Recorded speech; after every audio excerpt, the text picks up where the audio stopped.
Welcome to Blizzard Fire. We hope this video helps fire up your solution. In this video, I will explain how to create a pop-up in WordPress using Elementor. First, navigate to your WordPress dashboard.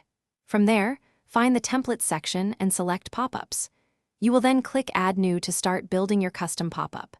This initial step sets the foundation for a powerful marketing tool on your website, allowing you to engage visitors effectively and capture their attention right from the start.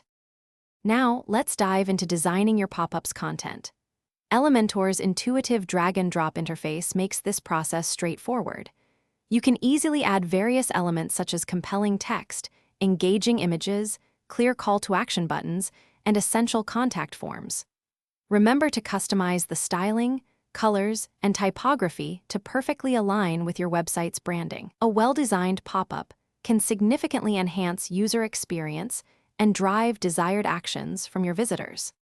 Next, we'll focus on setting the display conditions for your pop-up.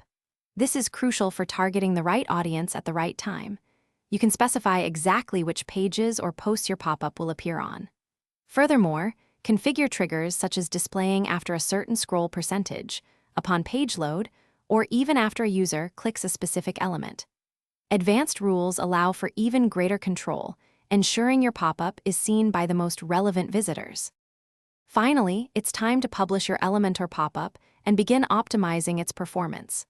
After publishing, thoroughly test its functionality on various devices to ensure a seamless user experience. Continuously monitor key performance metrics, such as conversion rates and engagement, to identify any areas that could be improved.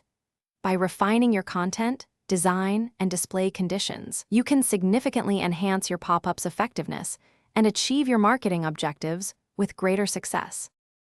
Thanks for watching. If you found this helpful, don't forget to like and subscribe.